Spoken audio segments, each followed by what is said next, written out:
장례식장에서 돌아온 날 통장에 5천만 원이 들어왔다. 보낸 사람도 없고 메모도 없었다. 그날 죽은 사람은 내 친구였다. 나는 그날 평생을 함께했던 친구를 보냈다. 화자. 말이 많지도 웃음이 크지도 않았던 사람. 하지만 내 인생의 반은 그 사람이었다. 장례식장은 조용했다. 찾아온 사람도 몇 안 됐다. 그 사람답게 끝까지 말없이 떠났다. 화자의 유골함을 안고 돌아오는 길, 나는 아무 말도 하지 못했다. 미안해서였을까? 아니면 뭔가 이상하다는 예감 때문이었을까? 집에 돌아와 외투를 벗고 TV도 켜지지 않은 거실에 앉았다. 습관처럼 핸드폰을 열었을 때 문자 한 통이 와 있었다. 입금 알림 5천만 원. 5천만 원. 은행 앱을 열어 확인했다. 무기명 입금. 보낸 사람도 입금자 이름도 없었다. 입력된 메모는 공란. 날짜는 바로 오늘 화자의 장례식 당일이었다. 순간 심장이 이상하게 쿵 내려앉았다. 이건 우연이 아니었다. 화자의 마지막 인사일까? 유산? 아니면 말하지 못한 부탁? 그날 밤 잠이 오지 않았다. 커튼 틈으로 들어오는 가로등 불빛조차 마치 누군가의 눈처럼 느껴졌다. 내가 그 사람을 안다고 생각했는데 혹시 정말 몰랐던 걸까? 다음 날 아침 나는 그 사람의 유품을 정리하기 시작했다. 낡은 가방 속에서 나온 작은 수첩. 겉표지는 달아 있었고 한쪽엔 내 이름이 적혀 있었다. 정옥. 이걸 본다면 네가 나의 마지막을 기억해 줄 수 있을까? 그 수첩이 내 인생을 다시 흔들게 될 줄은 그때는 몰랐다. 수첩을 펼치기 전 나는 잠시 망설였다. 정말 봐도 되는 걸까? 이건 그냥 일정표일 수도 아니면 내가 몰랐던 그 사람의 인생일 수도 있었다. 손끝이 미세하게 떨렸다. 그리고 첫 페이지를 넘겼다. 맨 위에 적힌 이름. 이연. 전혀 낯선 이름이었다. 그 아래엔 1990년생. 서울 출생. 양평 마지막 확인 2009. 이라고 적혀 있었다. 나는 페이지를 넘겼다. 또 다른 이름. 그리고 주소. 그리고 메모. 12월 전에는 절대 연락하지 말 것. 이 사람은 알면 안 된다. 양평집 열쇠는 그 위치 그대로. 이건 일정표가 아니었다. 이건 도망치는 사람의 기록이었다.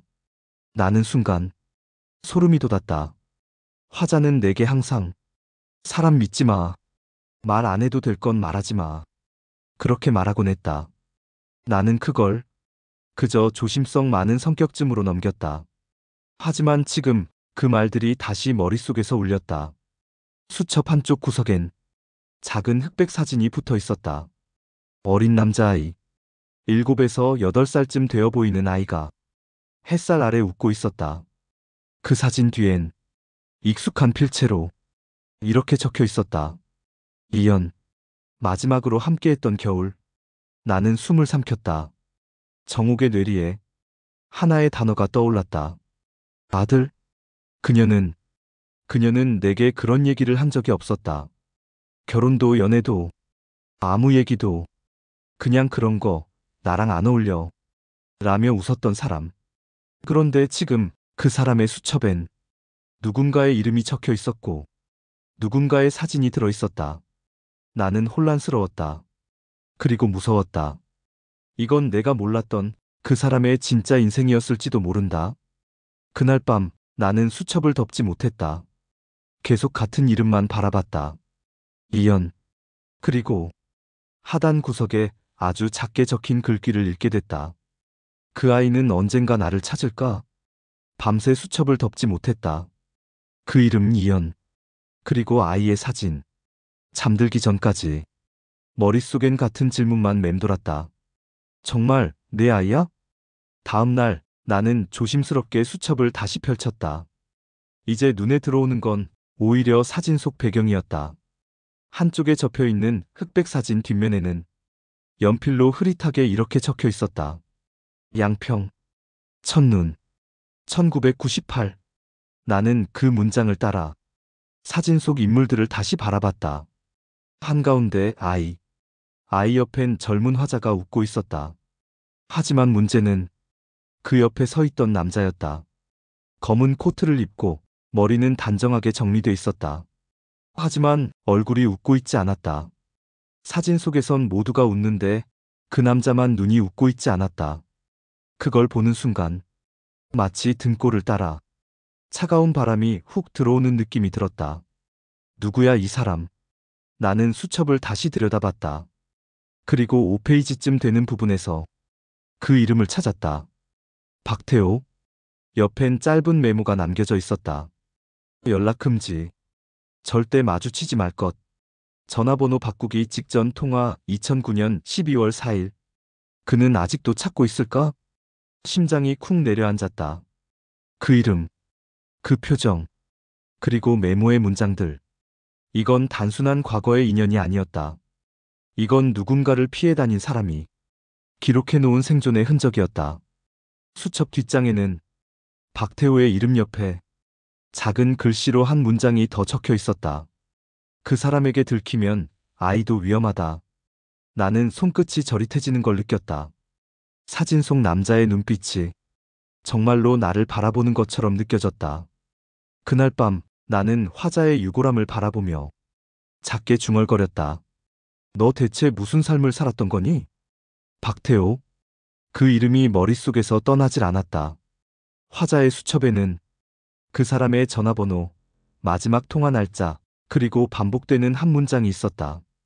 절대 다시 만나지 마. 하지만 도대체 그 사람은 누구였을까? 나는 화자와 함께 살던 동네를 다시 찾았다. 화자가 자주 들르던 작은 미용실, 오래된 책방, 매일 아침 가던 시장. 그 사람을 본 적 있느냐고 묻자 모두들 고개를 저었다. 그러다 시장 한 귀퉁이에 있는 낡은 꽃집의 주인이 조용히 말했다. 그 여자 가끔 누굴 피하듯 걸었어요. 가로등 밑에서 전화할 때면 주위를 계속 둘러봤어요. 나는 물었다. 혹시 남자였나요? 검은 코트 입고 키가 크고 말수가 없는 사람. 그 순간 꽃집 주인은 잠시 멈칫하더니 기억을 더듬듯 말했다. 몇 년 전이었어요. 겨울이었고 눈이 내리는 날. 그 여자가 밖에서 말다툼을 하고 있었어요. 그 남자가 팔을 꽉 잡고 있었어요. 소리치진 않았는데 무서웠어요. 내 등줄기가 서늘해졌다. 혹시 그 남자의 이름을 들으신 적은? 꽃집 주인은 고개를 저었다. 아니요. 이름은 몰라요. 근데 그 눈빛은 잊히질 않아요. 사람 눈이 그렇게 차가울 수 있구나 싶었어요. 나는 말없이 고개를 숙였다. 그리고 속으로 되뇌었다. 그 사람, 아직도 이연을 찾고 있는 건 아닐까? 그 순간 화자의 유골함이 떠올랐다. 그리고 수첩 한 구석에 적힌 또 다른 문장이 떠올랐다. 그 사람에게 들키면 아이도 위험하다. 나는 확신했다. 화자는 단순히 과거를 숨기려 했던 게 아니었다. 그녀는 누군가로부터 도망치고 있었다. 그 사람으로부터.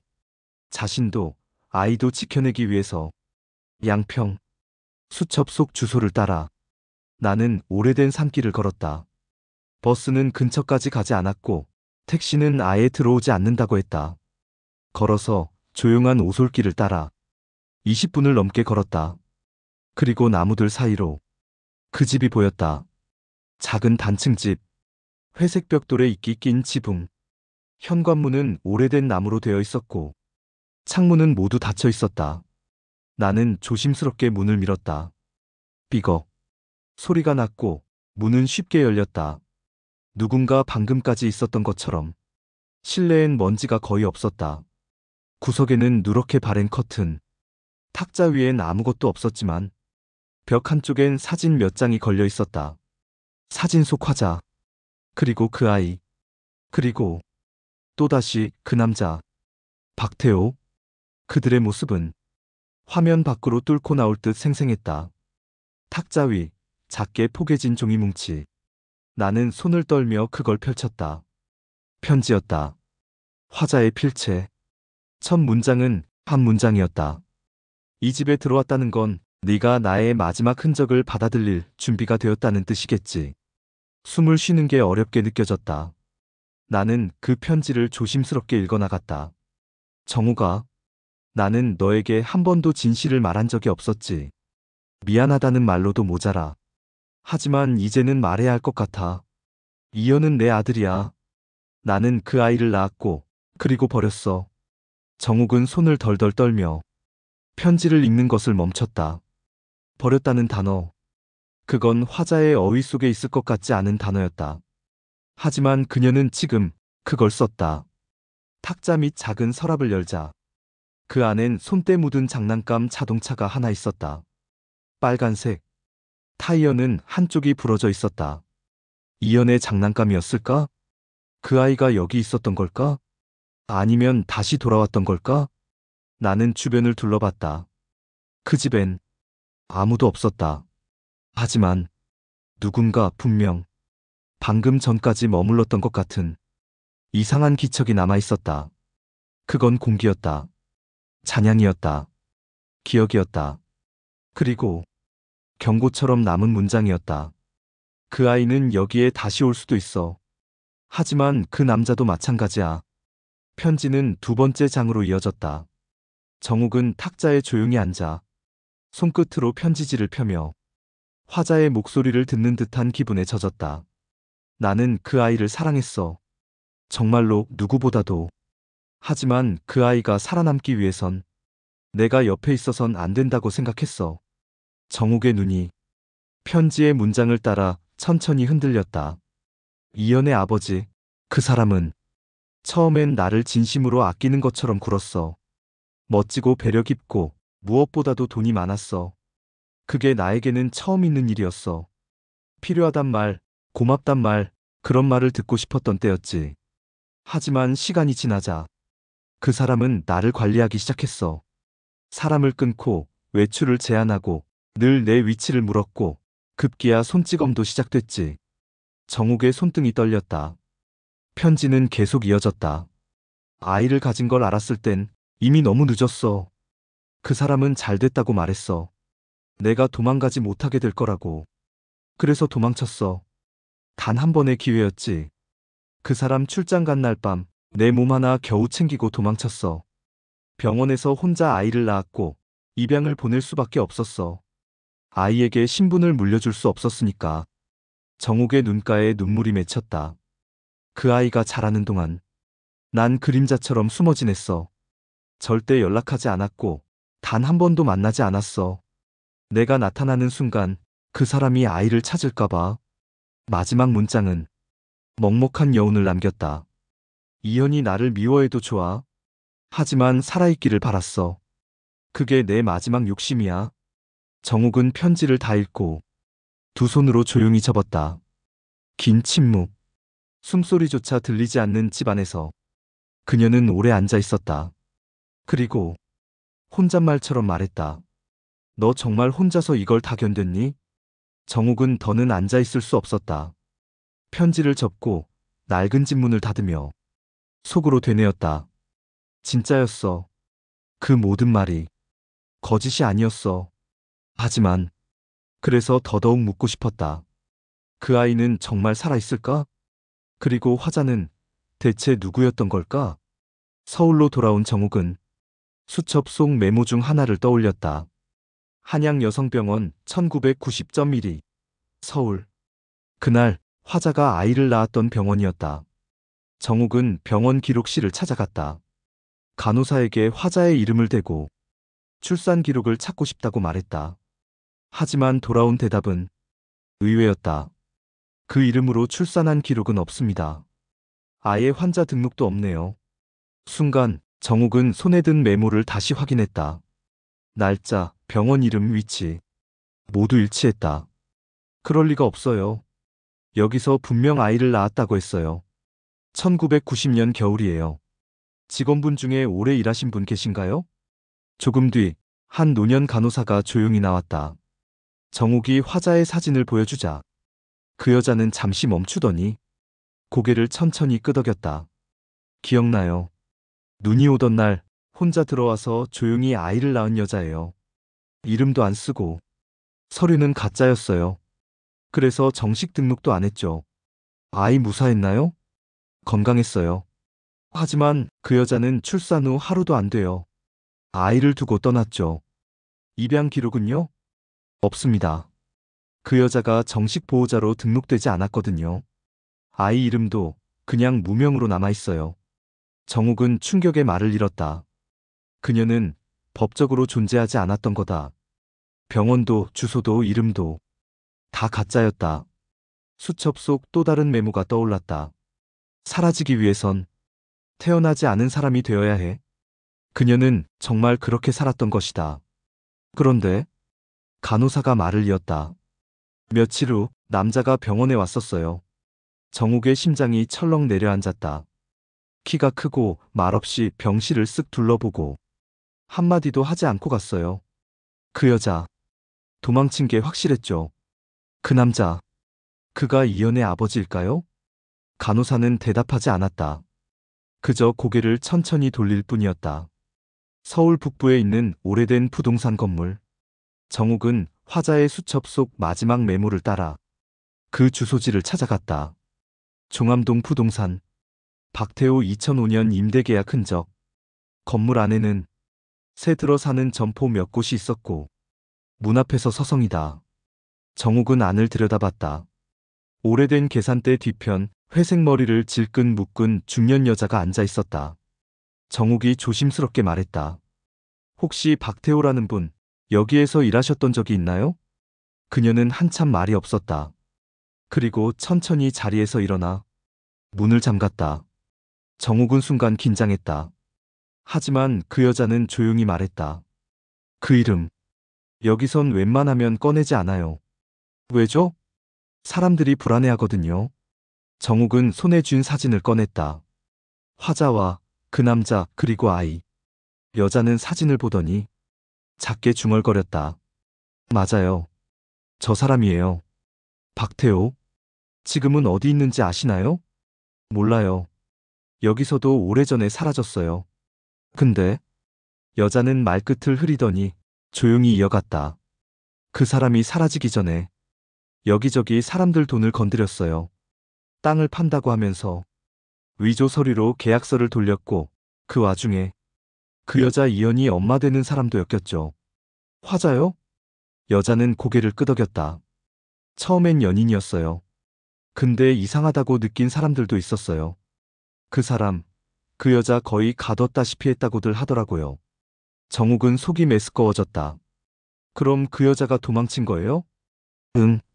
근데 박태호는 그 아이를 찾으러 몇 년 동안 계속 움직였어요. 다른 이름으로 전화하고 조용히 사진 돌리고 남들 몰래 뒤지고 그게 이연을 찾으려는 거였군요. 여자는 정욱을 똑바로 바라보았다. 맞아요. 그 사람이 아이를 왜 찾았는지 몰라요. 근데 그 눈빛은 사랑해서 찾는 게 아니었어요. 정욱은 가슴이 쿵 내려앉는 걸 느꼈다. 박태호는 여전히 이연을 찾고 있을 가능성이 높았다. 그리고 그건 단순한 만남이 아닌 위험의 복귀였다. 화자가 왜 평생 숨어 살아야 했는지, 왜 정욱에게만 이 모든 걸 남기고 갔는지 그제야 완전히 이해됐다. 정욱은 속으로 중얼거렸다. 너 정말 마지막까지 그 아이를 지키려 했던 거구나. 다음 이야기 9부. 아이를 지키는 방법. 그녀는 끝까지 아이 곁에 가지 않았다. 그게 엄마로서 할 수 있는 최후의 보호였기 때문이다. 정욱은 그날 밤 화자의 편지를 다시 꺼냈다. 읽고 또 읽었던 그 글들이 이제는 새로운 의미로 다가왔다. 그녀는 아이를 버린 게 아니었다. 숨긴 것이었다. 그리고 끝까지 지켜보고 있었다. 정욱은 탁자에 놓여있던 또 다른 쪽지를 발견했다. 수첩 안쪽에 숨겨져 있던 얇은 종이였다. 그 안엔 짧은 말이 적혀 있었다. 이연의 양부모 경기 광주 1992. 한번 멀리서 본 적 있어. 그 한 줄로 화자가 얼마나 멀리까지 따라갔는지를 알 수 있었다. 한번 멀리서 본 적 있다. 그건 어쩌면 평생을 걸어온 사람의 마지막 보상이었을지도 모른다. 정욱은 오래된 친구들과의 기억을 떠올렸다. 화자는 늘 말하곤 했다. 내가 내 옆에서 말을 안 해도 그냥 이렇게 보고 있으면 그걸로 돼.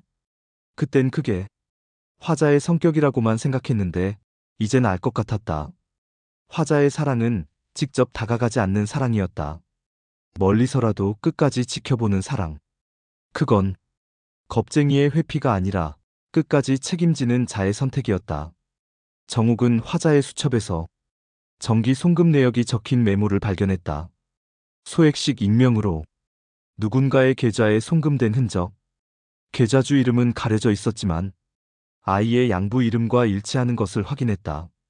이건 생활비였구나. 몰래 아무도 모르게 보낸. 화자는 이현이 자라나는 동안 직접 다가가진 못했지만 뒤에서 계속 도왔던 것이다. 정욱은 마음속으로 중얼거렸다. 넌 정말 엄마였구나. 그녀는 갑자기 두려워졌다. 이현이 이걸 알게 된다면 날 용서할 수 있을까? 그리고 그 다음 순간 깨달았다.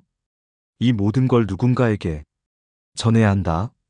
아무도 전해주지 않는다면 화자의 진심은 이현에게 영원히 닿지 못할 테니까. 이현의 흔적. 이현은 정말 사라진 걸까? 아니면 누군가 몰래 그를 지켜본 적이 있을까? 그날 이후 정옥은 이현을 찾기 위한 준비를 시작했다. 경찰, 복지센터, 과거 입양 추적 프로그램. 하지만 돌아오는 건 늘 같은 대답이었다. 그 이름으론 정보가 없습니다. 그건 당연했다. 이현은 태어날 때부터 등록되지 않은 아이였다. 무명. 병원에도 관공서에도 세상에도 남지 않은 존재. 정옥은 낡은 수첩을 다시 펼쳤다. 화자의 글씨로 적힌 또 하나의 메모. 2010 인천 청년쉼터 아이와 닮은 얼굴을 봤다. 단 하나 남은 실말이었다. 정옥은 낡은 주소를 따라 인천의 한 오래된 청년쉼터를 찾아갔다. 그곳은 이미 문을 닫은 지 오래였고 지금은 작은 교회 건물로 바뀌어 있었다. 정옥은 간곡히 부탁해 쉼터에서 일했던 전직 사회복지사 한 명과 통화를 연결받았다. 혹시 2010년쯤 이현이라는 이름의 청년이 여기 있었던 기억이? 그녀는 망설이다. 말을 꺼냈다. 정확한 이름은 기억나지 않아요. 그 아이들 대부분은 가명을 쓰거든요. 근데 지금도 기억에 남는 얼굴 하나는 있어요. 어떤 아이였죠? 조용했어요. 사람들 눈을 잘 못 마주쳤고 자기 과거에 대해선 한마디도 하지 않았어요. 근데 어릴 적 자주 꾸는 꿈 이야기를 한 적이 있었어요. 꿈이요? 네. 항상 같은 꿈을 꾼다고 했어요. 자기 앞에 여자가 앉아 있는데 얼굴은 안 보이고 계속 뭔가를 말해주고 있대요. 근데 말이 안 들린다고. 정옥은 그 순간 숨이 멎는 듯했다. 혹시 그 여자가 자장가를 부르지 않았나요? 네. 어떻게 아셨어요? 정옥은 두 손을 모았다. 그건 그 아이가 아주 어릴 적 실제로 엄마 무릎에서 들었던 노래일 거예요. 쉼터 복지사는 마지막으로 이렇게 말했다. 그 아이 3개월 정도 머물다 떠났어요. 본인은 이름도 가족도 없다고 했지만 어딘가 누군가가 계속 그를 지켜보고 있다는 느낌을 받는다고 했어요. 정옥은 수화기를 내려놓으며 확신했다. 이현은 살아있어. 그리고 지금도 여전히 숨어있어. 그 순간 정옥의 손안에 있는 수첩 페이지 구석에서 익숙한 글씨 하나가 눈에 들어왔다. 햇살 공동체, 서울 동북부. 혹시라도 아이가 다시 거기 머물게 된다면 서울 동북부, 햇살 공동체. 정옥은 그곳의 주소를 따라 걸었다. 작은 쉼터. 지나치기 쉬운 골목에 자리한 낡은 3층 건물이었다. 간판은 오래되어 글씨가 거의 벗겨졌고 문 앞에는 노란빛 전등이 겨우 하나 켜져 있었다. 관리인은 정옥을 조심스럽게 맞았다. 이현이라는 이름으로 머문 청년을 찾고 있습니다. 10년 전쯤 혹시 기억나시나요? 관리인은 말없이 작은 사무실로 안내했다. 서류철을 넘기고 오래된 숙소 배정표를 보여줬다. 2014년 9월 201호 남자 청년, 이름 미상, 생년 1990 추정. 사진은 없었다. 하지만 정옥은 직감했다. 이현이었구나. 관리인은 조용히 말했다. 그 청년 밤마다 옥상에 올라갔어요. 혼자 조용히 앉아 있다가 가끔 무릎을 끌어안고 울더군요. 그 말에 정옥의 가슴이 덜컥 내려앉았다. 그리고 관리인이 불쑥 물었다. 혹시 그 청년 엄마가 누군지 알고 계세요? 정옥은 조심스럽게 화자의 사진을 꺼냈다. 관리인은 놀라며 말했다. 이 사람 한 번 왔었어요. 바깥에서 우리 쉼터 창문만 한참 바라보다 갔죠. 문도 두드리지 않고 그냥. 정옥은 말없이 벤치에 앉았다. 그리고 눈을 감았다. 머릿속에 그 장면이 떠올랐다. 창문 너머 한 청년이 고개를 숙이고 앉아있고 그 아래 골목길 끝에서 화자가 천천히 걸음을 멈춘다. 한 발, 두 발. 그녀는 창문을 오래 바라보았지만 끝내 돌아서고 만다. 말 한마디 하지 않고 그림자처럼 사라진다. 그날이 그들의 마지막 교차점이었을지도 모른다. 정옥은 쉼터를 떠나기 전 조용히 물었다. 혹시 그 이후로 그 아이가 다시 온 적 있나요? 관리인은 잠시 뜸을 들인 후 말했다. 아니요. 하지만 문 앞에 작은 꽃다발이 남겨진 적은 있어요. 노란 들국화였죠. 정옥은 걸음을 멈추고 작게 중얼거렸다. 보고는 싶었지만 닿아서는 안 된다고 생각했겠지. 그게 그 사람의 방식이었으니까. 햇살 공동체 앞을 떠나기 전 정옥은 다시 한번 그 건물을 올려다봤다. 그곳 어딘가에 한 아이가 세상과 자신 사이에 벽을 세우고 숨어 살았다는 것을 이제서야 뼈저리게 느낄 수 있었다. 그날 밤 정옥은 수첩을 펼쳐 화자가 남긴 단서들을 하나씩 정리했다. 2010년 인천 쉼터, 2014년 서울 햇살 공동체, 매년 일정한 날 익명 송금, 수첩 가장 뒷장, 마지막 메모. 다시 나타나면 아마 저 카페에 앉을 거야. 창가 자리, 오후 3시, 늘 그랬듯 혼자. 수첩의 끝에 적힌 한 동네 카페 주소. 화자와 정옥이 젊은 시절 함께 다녔던 곳이자 화자가 한 번도 정옥을 데려가지 않았던 장소. 정옥은 그 다음 날 카페로 향했다. 카페는 변하지 않은 모습이었다. 목재 간판, 흐릿한 조명, 창가 자리에 혼자 앉은 몇몇 손님들. 정옥은 조심스럽게 안으로 들어섰다. 카운터에서 오래 일한 듯한 젊은 직원에게 물었다. 혹시 1년에 한두 번 같은 시간에 혼자 와서 아무 말도 안 하고 앉아 있다가는 남자 손님 있나요? 직원은 놀라지 않았다. 있어요. 정말 말 한마디도 안 하세요. 커피만 시키고 항상 같은 자리, 같은 시간. 요 몇 년은 안 왔지만 34년 전까지는 꼭 왔어요. 봄이 되면 한 번, 가을에 또 한 번. 정옥은 손에 힘이 들어갔다. 혹시 그 사람이 화장기 없는 여자를 바라본 적 있나요? 아니면 가게 바깥을 계속 본다든지. 직원은 고개를 끄덕였다. 맞아요. 가끔은 그냥 바깥만 봐요. 누구 기다리는 사람처럼. 정옥은 카페 구석 자리에 앉아 천천히 숨을 고르며 창밖을 바라보았다. 마치 화자가 그 자리에서 한참을 이현을 바라보다 아무 말 없이 돌아섰던 것처럼. 정옥의 눈엔 수십 년이 흐른 우정과 지켜보는 마음이 겹쳐 보였다. 그녀는 작은 수첩을 꺼내 한 페이지에 이렇게 적었다. 나는 지금 그 아이를 찾기 위해 너의 발자국을 따라 걷고 있어. 그리고 곧 만나게 될 것 같아. 카페 한켠 창가 자리. 정옥은 따뜻한 커피잔을 두 손으로 감싸고 앉아 있었다. 가게 문이 조용히 열렸다. 종소리가 울리고 낯선 남자 하나가 들어왔다. 검정 재킷, 낮게 눌러쓴 모자, 그리고 깊은 눈매. 정옥의 시선이 순간 멈췄다. 숨이 턱 막히듯 심장이 천천히 뛰기 시작했다. 그 아이였다. 이현. 사진 속의 그 아이. 화자의 눈을 가진 청년. 그는 아무 말 없이 카운터에서 커피를 주문하고 자신도 모르게 정옥 맞은편 자리에 앉았다. 테이블 사이에 말 한마디 없었지만 공기는 묘하게 흔들렸다. 정옥은 그를 바라보았다. 입을 열까? 지금 말을 건네야 할까? 하지만 쉽게 할 수 없었다. 그 아이는 지금 그녀가 누군지도 모르고 그녀가 왜 자신을 바라보는지도 모른다. 정옥은 떨리는 손끝을 가만히 감쌌다. 눈앞에 있는 사람. 이현. 그는 이제 한 아이가 아닌 한 남자였다. 눈빛은 단단했고 입술은 굳게 닫혀 있었다. 하지만 그의 손끝이 작게 떨리는 걸 정옥은 알아차렸다. 그 역시 무언가를 느끼고 있었다.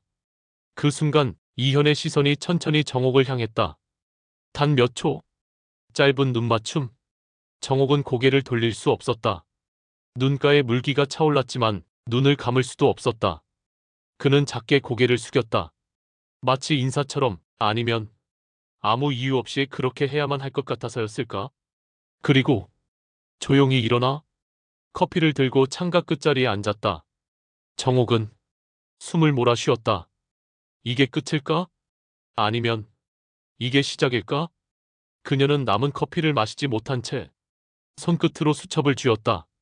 이현아, 나는 내 엄마는 아니야. 하지만 그 사람의 모든 걸 지켜봐온 사람이야. 며칠 후 정옥은 다시 그 카페에 앉아 있었다.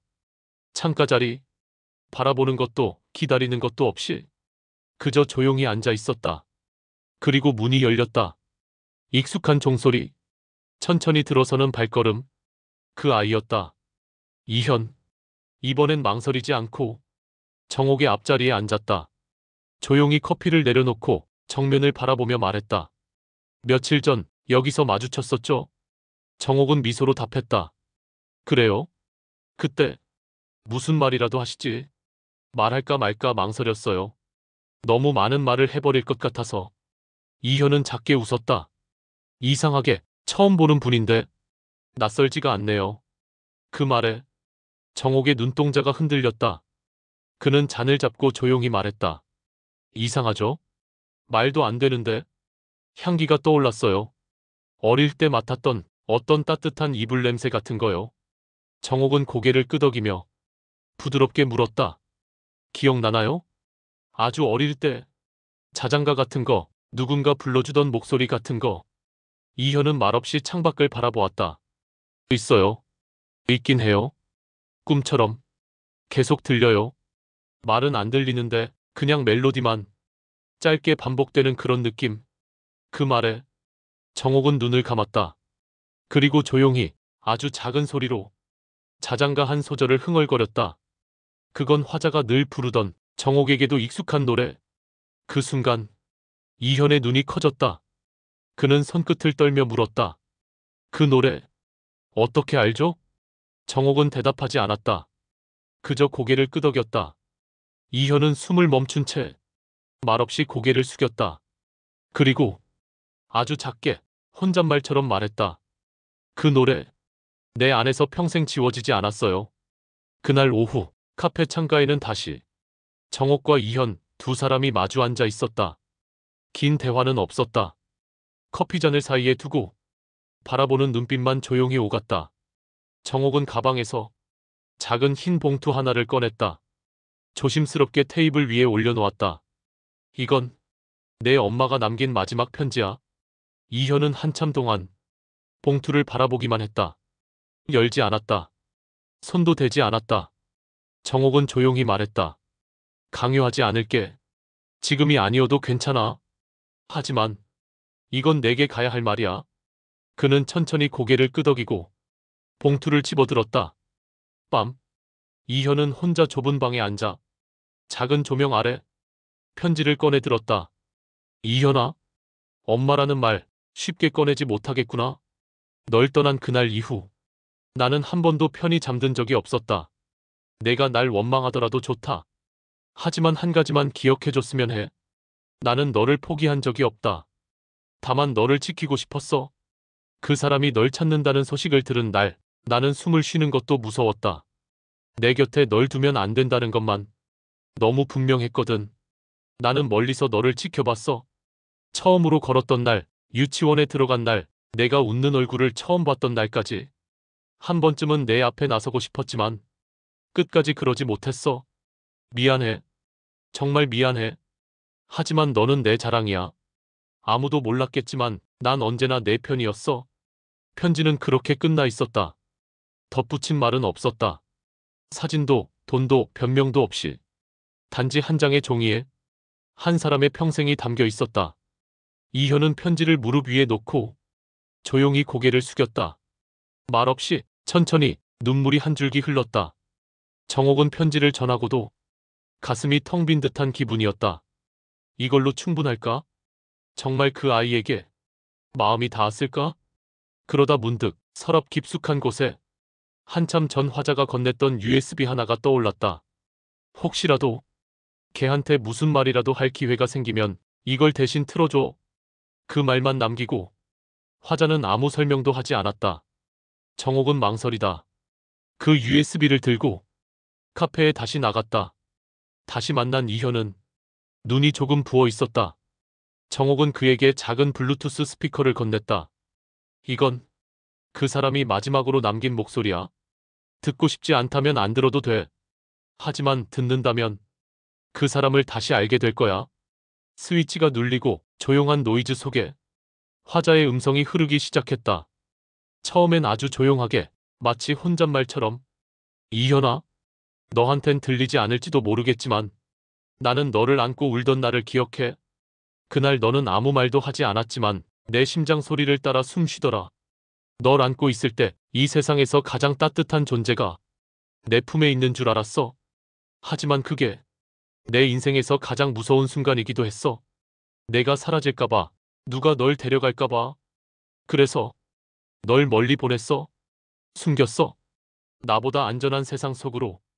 정옥은 가만히 이현을 바라봤다. 그의 손이 떨리고 있었다. 음성은 계속 이어졌다. 나는 나쁜 엄마야.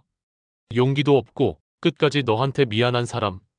하지만 너는 누구보다 귀한 사람이야. 누군가 너를 껴안아 줄 수 있다면 제발 그러길 바랄게. 그리고 마지막으로 한마디만 더 할게. 잠시 침묵. 그 다음 화자의 목소리가 조금 떨리며 들려왔다. 엄마가 많이 사랑했어. 너를. 정말 많이. 음성이 끝났을 때 카페 안은 완벽한 정적이었다. 이현은 말없이 두 손으로 얼굴을 감쌌다. 그리고 조용히 혼자 입을 열었다. 들렸어요. 이제야 들렸어요. 그 사람 도대체 누구였어요? 이현의 질문에 정옥은 잠시 말을 잇지 못했다. 손에 쥐고 있던 머그잔이 작게 떨렸다. 박태호? 그게 그 사람 이름이야? 서울 망원동 아주 오래된 임대 아파트. 정옥은 그곳으로 이현을 데려갔다. 화자가 생전에 가장 마지막으로 살았던 곳. 이름도 남기지 않고 전입신고 없이 그저 그림자처럼 살았던 공간. 화자는 이현 너의 아버지가 아니라고 했어. 이현은 말없이 고개를 끄덕였다. 그건 오래전부터 마음 한켠에서 알고 있었던 진실이었다. 정옥은 조심스럽게 말을 이었다. 그 사람은 화자에게 처음엔 다정했대. 지켜주겠다. 함께 살자. 그런 말들. 하지만 어느 날부턴가 조금씩 감시하고 통제하고 협박하기 시작했지. 화를 낼 땐 문을 부수고 웃을 땐 뭐든 줄 수 있을 것처럼 말했대. 그리고 임신 사실을 알게 되자 이상하게 바뀌었대. 자기 말만 듣고 키우자고. 어딜 못 나가게 하고 사람도 못 만나게 하고. 화자는 그걸 사랑이라고 믿었어. 처음엔 그랬대. 근데 어느 날 그 사람이 이 아이는 내 도구라고 말하는 걸 듣고 정말 무서워졌대. 그날 그 사람 몰래 집을 나와 내 손을 꼭 쥐고 밤기차를 타고 도망쳤어. 정옥은 창밖을 잠시 바라봤다. 이현은 손을 꼭 쥔 채 듣고 있었다. 그 후로도 그 사람은 집 앞까지 찾아왔고 밤에 전화를 했고 계속 쫓아다녔어. 심지어 너를 유괴하겠다고 협박하기도 했어. 화자는 그래서 아무도 모르는 이름으로 아무에게도 말하지 않고 너를 보육원에 보낸 거야. 그게 지켜낼 수 있는 유일한 길이었대. 잠시 침묵. 이현은 묻는다. 그 사람 지금도 살아있나요? 정옥은 고개를 끄덕였다. 몇 해 전까지는 수감돼 있었어. 폭행과 사기 혐의로. 하지만 출소했단 말도 들었어. 이현은 조용히 입을 닫았다. 말없이 주먹을 꽉 쥐고 천천히 숨을 들이켰다. 그 사람은 지금 날 찾고 있을까요? 정옥은 대답하지 않았다. 하지만 그 눈빛은 모든 걸 말해주고 있었다. 비가 내리던 밤, 정옥은 주방에서 따뜻한 차를 끓이고 있었다. 방 안엔 조용한 라디오 음악, 그리고 탁자 위에는 아직 다 읽지 못한 화자의 수첩이 놓여 있었다. 갑자기 초인종이 울렸다. 딩동. 늦은 밤, 예고 없는 방문. 정옥은 순간 멈칫했다. 현관앞 모니터를 확인했지만 화면은 까맣게 꺼져 있었다.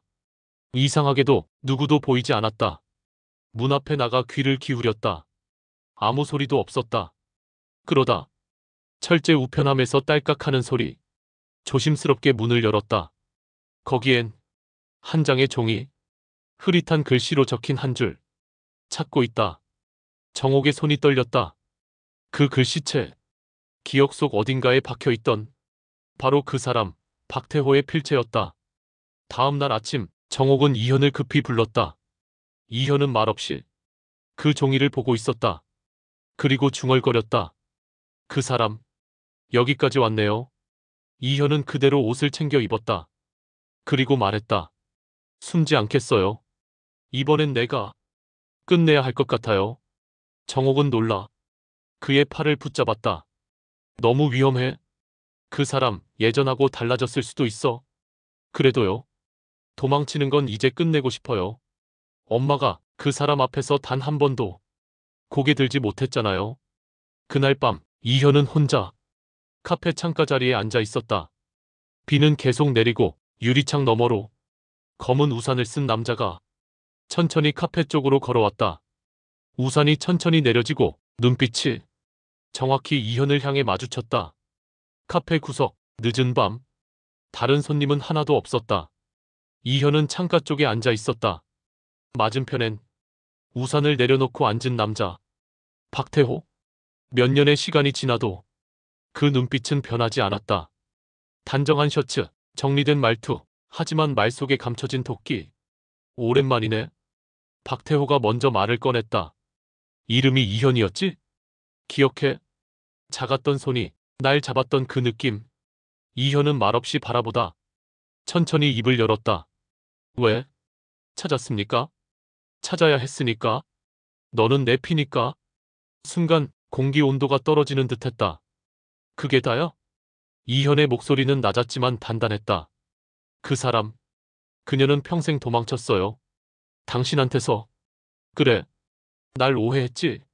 난 지키고 싶었어. 그 여자도 너도 지켜요? 이현이 웃음을 삼켰다.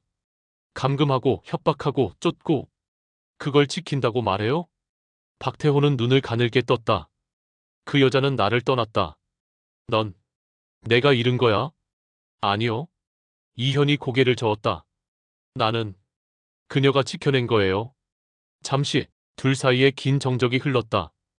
박태호가 의자를 뒤로 밀며 말했다. 그래서? 지금 날 만나서 뭘 어쩌겠다는 거지? 이현은 작은 USB를 하나 꺼내 책상에 올려놓았다. 여기, 그 사람이 마지막으로 남긴 음성이 있어요. 당신 이름도 나와요. 당신이 한 말, 어떤 얼굴로 했는지도. 박태호의 눈빛이 처음으로 흔들렸다. 이건 더는 도망칠 수 없게 만들 증거예요. 이제 당신이 내 과거를 지배하지 않아요. 잠시 숨을 고르던 이현은 천천히 자리에서 일어섰다. 난 이제 엄마를 자랑스럽게 말할 수 있어요. 그녀는 도망친 게 아니라 나를 위해 싸운 사람이었어요. 박태호는 말없이 이현을 바라보다 작게 중얼거렸다. 내가 나를 이겼다고 생각하지 마. 이미 이겼어요. 이현이 창밖을 바라보며 말했다. 당신이 평생 붙잡으려 했던 사람은 당신 없이도 훨씬 강했으니까. 조용한 작별. 마침내 모든 진실이 밝혀지고 이현은 화자의 무덤 앞에 선다. 그리고 말하지 못한 마지막 인사를 건넨다. 이현은 조용히 무덤 앞에 섰다. 비가 온 다음 날 잔잔하게 젖은 흙 위로 햇살이 스며들고 있었다. 무덤엔 작은 흰 국화 한 송이, 그리고 손에 쥔 편지 한 장. 이름 없는 무덤이네요. 정옥이 곁에서 말했다. 그 사람은 자기 이름조차 남기지 않으려 했어요. 왜요? 이현이가 자유롭게 살길 바랐거든. 과거에 묶이지 않길. 이현은 묵묵히 무덤 앞에 앉았다. 그리고 천천히 편지를 꺼내 읽었다. 엄마, 처음엔 왜 날 버렸는지 이해할 수 없었어요. 하지만 이젠 알아요. 당신은 나를 지킨 거였다는 걸. 그리고 엄마, 난 당신을 용서하지 않아요. 왜냐면 미안해할 필요가 없으니까요. 난 당신을 사랑해요. 단 한 번도 말해본 적 없지만 이젠 말할 수 있어요. 편지를 접고 그는 그것을 무덤 앞에 내려놓았다. 정옥은 뒤에서 작게 눈물을 닦았다. 이현이 돌아서며 정옥에게 물었다. 이젠 이야기 끝났나요? 정옥은 고개를 저었다. 아니, 이제 시작일지도 몰라. 넌 이제 누구의 그림자도 아니니까. 이현은 햇살을 바라보며 말했다. 맞아요. 이제야 하루가 시작된 것 같아요. 그리고 그들은 천천히 그 자리를 떠났다. 무덤 위 바람이 불었고 남겨진 국화꽃 하나가 조용히 흔들렸다. 마치 늦은 작별 인사처럼.